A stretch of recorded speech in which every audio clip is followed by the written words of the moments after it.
Thank you and welcome to my channel, Simply Your World, where we discuss past and present events that will affect you if they haven't already. The video in this episode needs no commentary. By the end, you should have a deeper understanding of the psychological destruction caused by removing the male from the home, also how the young male child and the mother assist each other in ignoring the reality of life's purposes. A man can't go out the way he came in. A man has got to add up to something. In our previous series on Carl Jung and the man-child, we looked at why the phenomenon of the man-child is so prevalent in our times.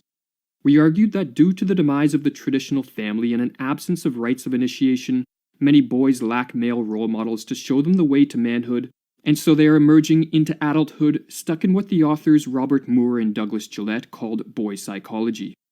In this series, we are going to provide a guide for how to outgrow boy psychology and attain manhood.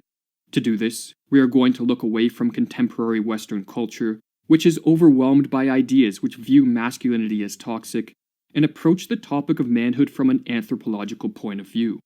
Drawing from David Gilmour's classic book, Manhood in the Making, we will examine what differing cultures across the world have thought regarding the question, what does it mean to be a man? The purpose of this examination will be to isolate the traits, virtues, and attitudes essential to manhood, thereby creating a map of manhood we can use to outgrow our boy psychology and achieve the benefits which, cross-culturally, are the prerogative of the potent man. In the present crisis of masculinity, we do not need, as some feminists are saying, less masculine power. We need more, but we need more of the mature masculine. We need more man psychology. We need to develop a sense of calmness about masculine power so we don't have to act out dominating, disempowering behavior toward others.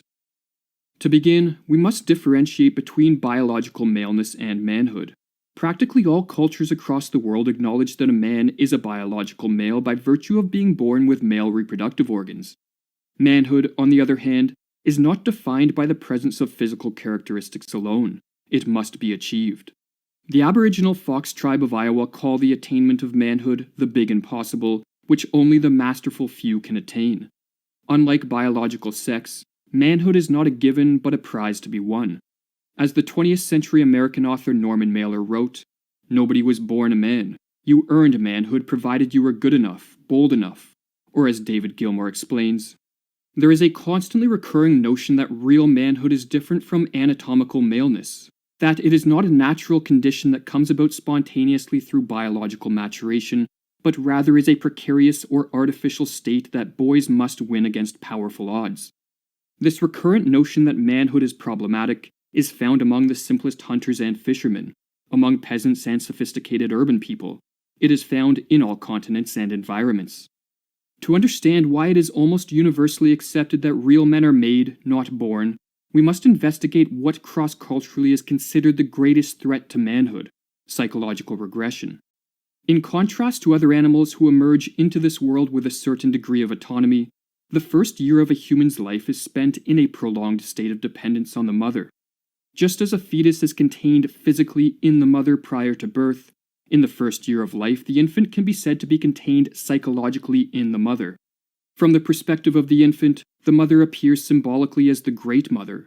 She is the child's world and the provider of love, security, warmth, protection, and the all-nourishing breast. After the first year of life, the child enters the stage which Margaret Mailer called separation individuation. The infant's growing awareness of itself as separate from the mother, coupled with an increase in physical mobility, marks the stage at which the child is expected to develop its autonomy and self-identity. While both girls and boys experience the growing pains associated with this stage of development, it is a stage which can prove especially difficult for boys. For while the girl's prior psychological immersion in the mother serves to promote her feminine identity, the boy, to achieve a masculine identity, must rescind his identification with the mother in the feminine world in order to enter the world of men.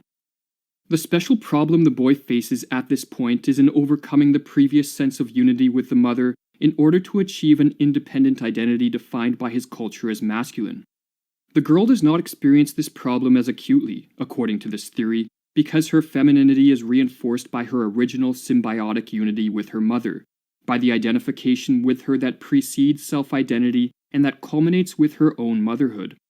In most societies, The little boy's sense of self as independent must include a sense of self as different from his mother, as separate from her both in ego identity and in social role. Thus, for the boy, the task of separation and individuation carries an added burden and peril. Throughout history, rites of initiation have assisted boys in the process of separation individuation. Through trials and tests overseen by male elders, the boy dies and is reborn a man. Femininity unfolds naturally, whereas masculinity must be achieved. And here is where the male ritual cult steps in. But in the modern West, adequate male role models capable of initiating a boy into manhood are few and far between. Many men are emerging into adulthood without having left the psychological womb of the mother. As a result of not being taught how to embrace struggle, become self-reliant, and engage in the ceaseless enterprise which cross-culturally is expected of the potent man, many men are consumed by lethargy, the desire to evade reality, and escape danger by seeking solace at the mother's side.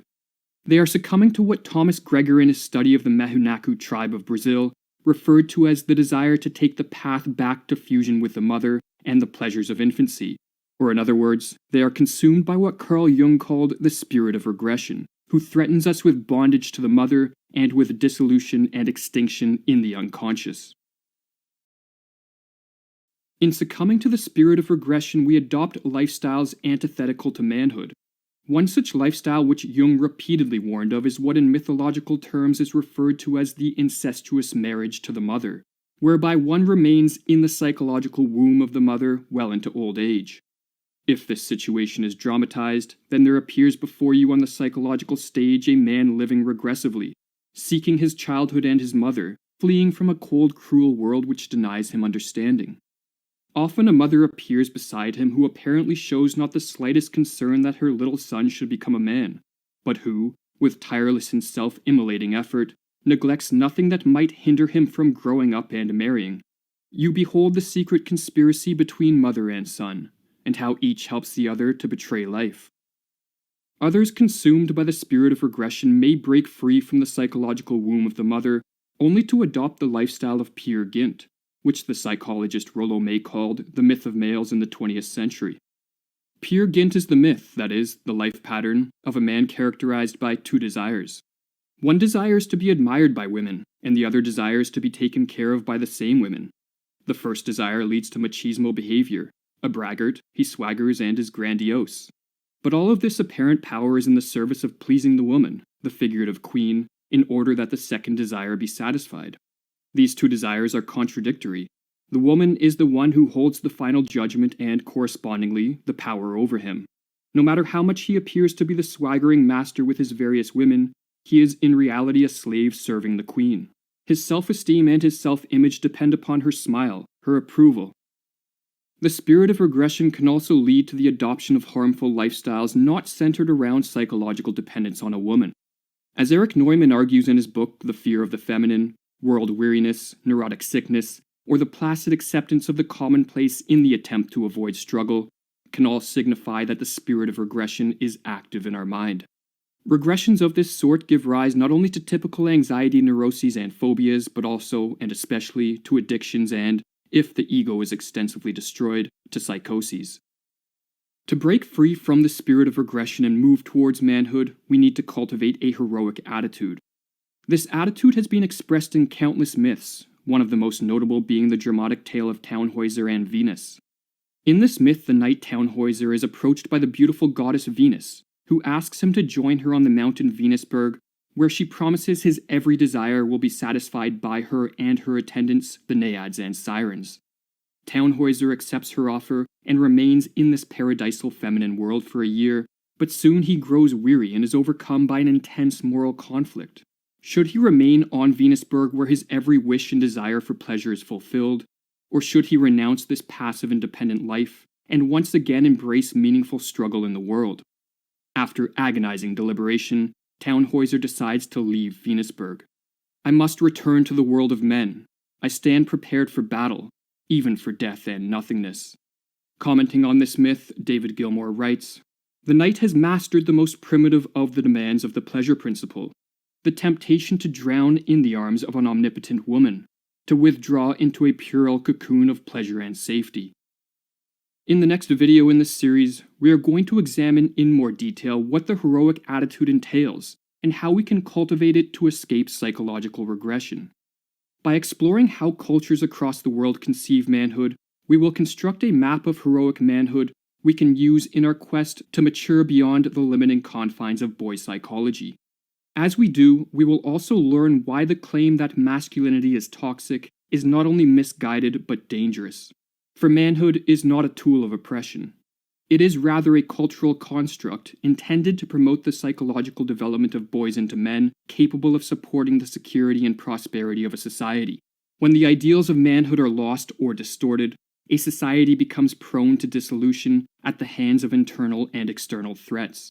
As the often quoted saying by Michael Hopp puts it, "Weak men create hard times," or as David Gilmour summarizes, real men are expected to tame nature in order to recreate and bolster the basic kinship units of their society, that is, to reinvent and perpetuate the social order by will, to create something of value from nothing.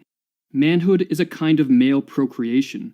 Its heroic quality lies in its self-direction and discipline, its absolute self-reliance, in a word, its agential autonomy.